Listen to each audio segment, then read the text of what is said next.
Preparing for a MAPFRE FP&A Analyst interview? You've reached Candy Mentor, and this video is for you. We'll walk through 20 key questions you're likely to face. For each question you'll see a sample answer followed by the key points to cover. Subscribe, like, and share, and drop a topic request in the comments.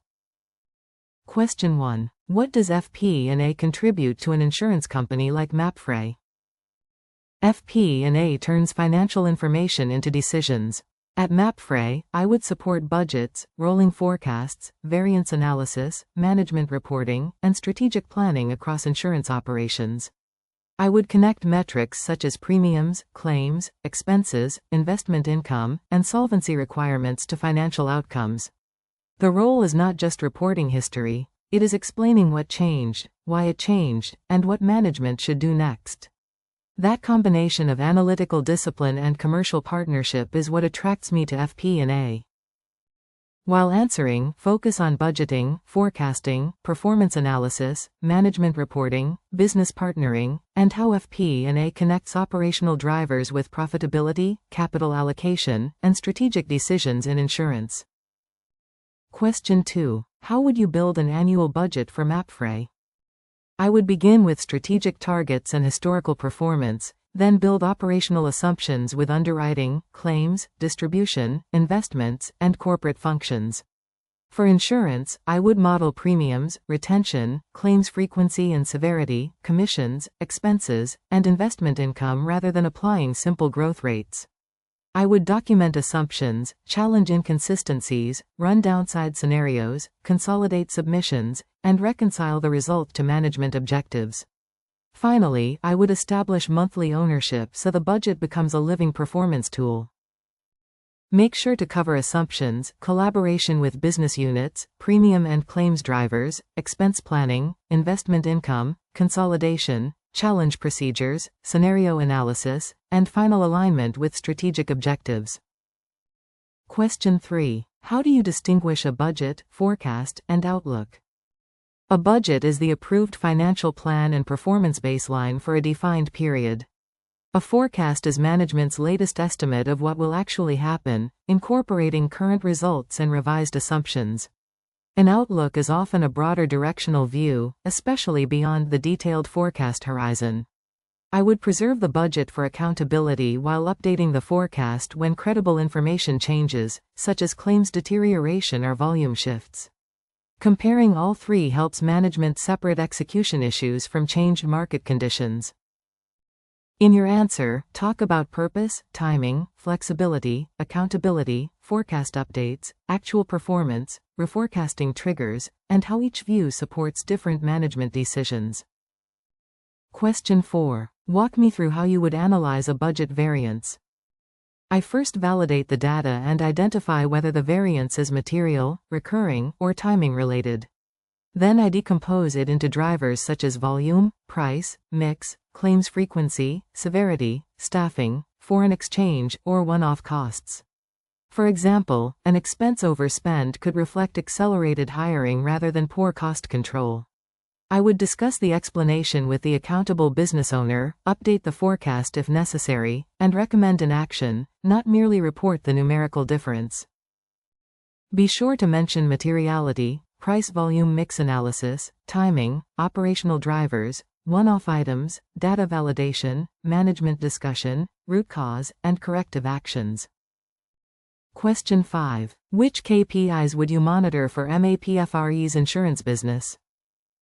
I would monitor written and earned premiums, retention, new business, claims frequency and severity, loss ratio, expense ratio, and combined ratio. I would also track operating result, investment income, return measures, solvency indicators, customer retention, and distribution productivity. The key is segmentation. Motor, health, property, life, country, channel, and cohort can behave differently. I would link each KPI to a management action, because a dashboard is valuable only when it explains performance and supports decisions. Focus on premium growth, retention, claims, combined ratio, expense ratio, loss ratio, profitability, investment returns, solvency, customer metrics, and appropriate segmentation by product, geography, and channel. Question 6. Explain the combined ratio and why it matters.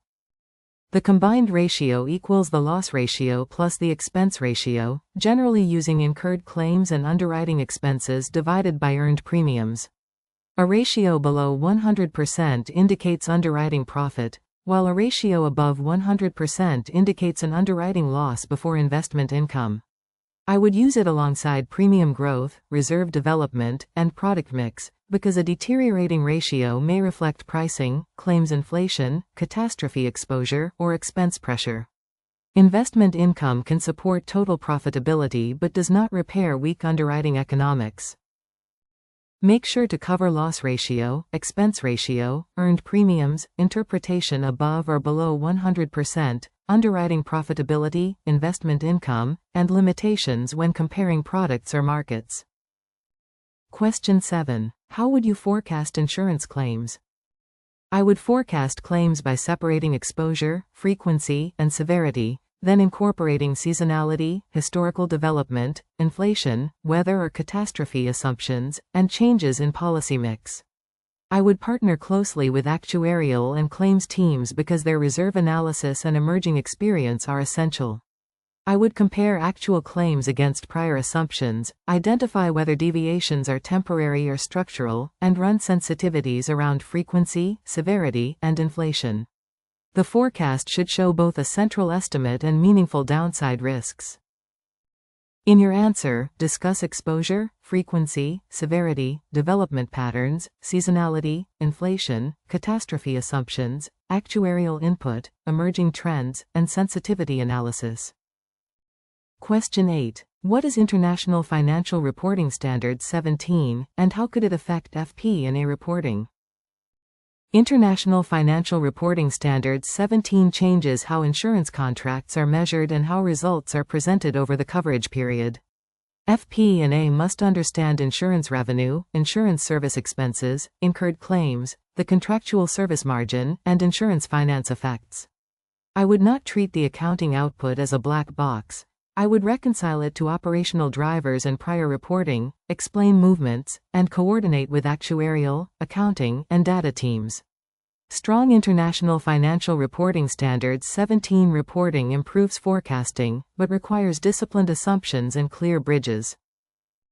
Be sure to mention insurance contract measurement, contractual service margin, insurance revenue, service expenses, discounting, finance result, comparability, data requirements, and coordination with accounting and actuarial teams. Question 9. How would you incorporate Solvency II considerations into planning? I would incorporate solvency by linking the plan's earnings, balance sheet growth, investment mix, underwriting risk, and capital actions to projected own funds and capital requirements. I would work with risk and actuarial teams to understand sensitivities, including catastrophe, market, credit, and lapse scenarios. A profitable plan may still be unattractive if it consumes excessive capital. Therefore, I would present management with both earnings and solvency impacts, helping evaluate growth, reinsurance, investment, and dividend decisions together. Focus on solvency capital requirements, own funds, risk appetite, regulatory constraints, capital generation, stress testing, dividends, and collaboration with risk and actuarial functions. Question 10. Tell me about a time you improved a reporting or forecasting process. In one reporting process, several teams maintained separate spreadsheets, creating reconciliation delays and inconsistent definitions. I mapped the data flow, agreed a common KPI dictionary, and built a controlled template with automated checks and clear ownership. I tested the output against prior periods, trained users, and introduced a review checklist. Reporting time fell from several days to 1 day, while exceptions became easier to investigate. The broader lesson was that process improvement requires governance and user adoption, not just a better formula. Use a concise STAR structure, quantify the problem, explain your analysis, describe automation or control improvements, show stakeholder collaboration, and state the measurable outcome. Question 11. How would you explain a poor forecast to senior management? I would be direct, structured, and solution-oriented. I would start with the headline impact against plan, then quantify the main drivers, separating controllable issues from external factors such as claims inflation or foreign exchange. I would explain whether the issue is temporary or likely to persist, show the revised forecast, and propose actions with owners and timing. Senior management does not need a spreadsheet tour. They need a credible view of the outcome, uncertainty, and available choices. Mention transparency, concise executive messaging, quantified drivers, distinction between controllable and external factors, actions, revised timing, risks, and avoiding defensive language. Question 12. How would you analyze the profitability of a new insurance product?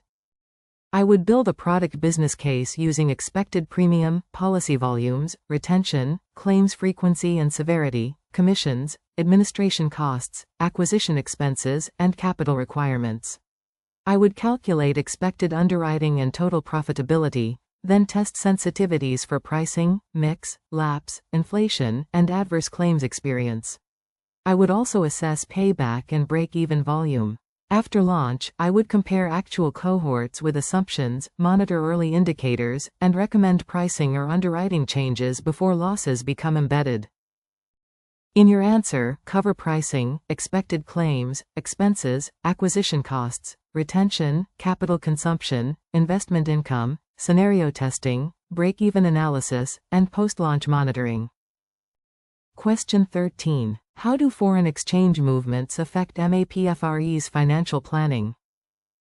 Foreign exchange affects both local operations and consolidated reporting. I would prepare budgets in functional currencies, translate them using documented assumptions, and separately identify transaction exposure, translation effects, and natural hedges.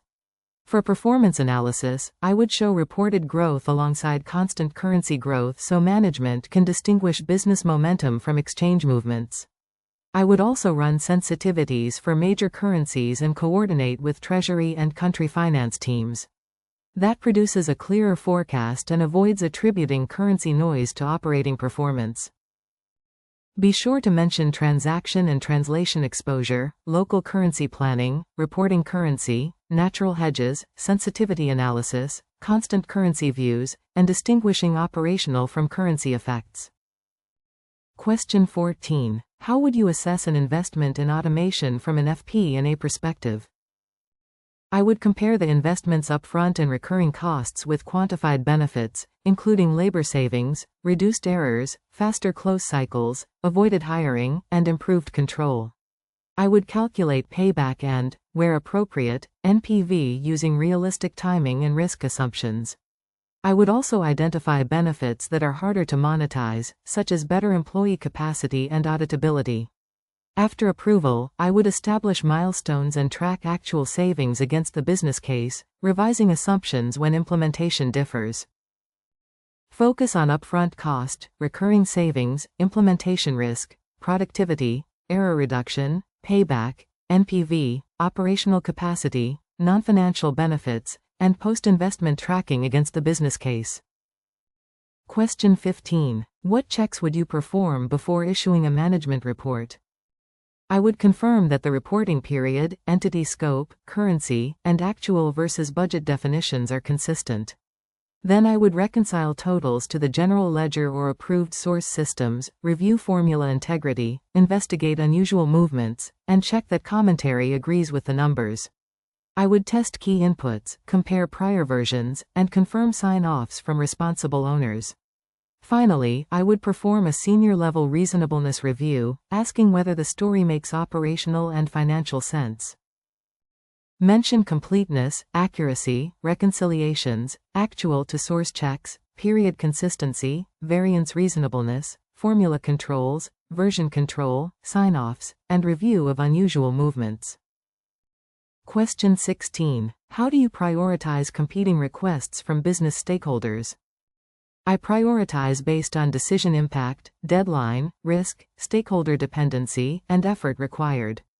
Regulatory, board, and material performance matters take precedence over lower value analysis. I clarify the question behind each request, agree the required level of precision, and communicate realistic delivery times. If priorities conflict, I escalate early with options rather than silently missing deadlines. I also protect core controls and recurring reporting, because urgent analysis should not compromise accuracy or create avoidable downstream work. In your answer, discuss urgency, decision impact, regulatory or executive deadlines, effort, dependencies, communication, prioritization criteria, and protecting recurring reporting responsibilities. Question 17. Describe a useful financial model you would build in Excel. I would build a driver-based forecast model with separate tabs for assumptions, operational inputs, calculations, outputs, and checks. For an insurance portfolio, drivers might include policies, premium per policy, retention, frequency, severity, expense ratios, and investment yield. I would use consistent formatting, controlled scenario switches, transparent formulas, and reconciliation checks. I would document definitions and avoid hard-coding outputs. The model should be easy for another analyst to audit, update, and explain under time pressure. Cover clear structure, input assumptions, operating drivers, separate calculations and outputs, scenario controls, error checks, documentation, auditability, and appropriate use of Excel functions or automation. Question 18. How would you evaluate whether premium growth is creating value? I would look beyond premium growth and assess whether the additional business earns an acceptable risk-adjusted return. I would analyze pricing adequacy, retention, claims experience, expense ratio, acquisition cost, product mix, capital consumption, and investment contribution. For example, rapid growth with a worsening combined ratio and heavy acquisition costs may destroy value. I would compare new cohorts with established business, monitor early claims indicators, and recommend slowing, repricing, or redirecting growth when economics are weak. Make sure to cover quality of growth, pricing adequacy, retention, claims ratio, expense ratio, capital intensity, product mix, customer acquisition cost, and sustainable return rather than volume alone. Question 19. What would you do if actual results contradicted the forecast for several months? I would first determine whether the issue comes from data quality, timing, model logic, or a consistently biased assumption. I would compare forecast and actuals by product, country, and driver, then discuss the pattern with operational, actuarial, and accounting stakeholders. If the deviation is persistent, I would recalibrate assumptions and explain the bridge from the old to new forecast. I would preserve the original forecast for learning, because accountability and continuous improvement both matter. Discuss diagnosing forecast bias, checking data and assumptions, separating persistent trends from volatility, engaging operational owners, recalibrating drivers, documenting changes, and maintaining accountability. Question 20. Why do you want to join MAPFRE as an FP&A analyst? MAPFRE interests me because it combines an international insurance platform with complex operational and financial drivers.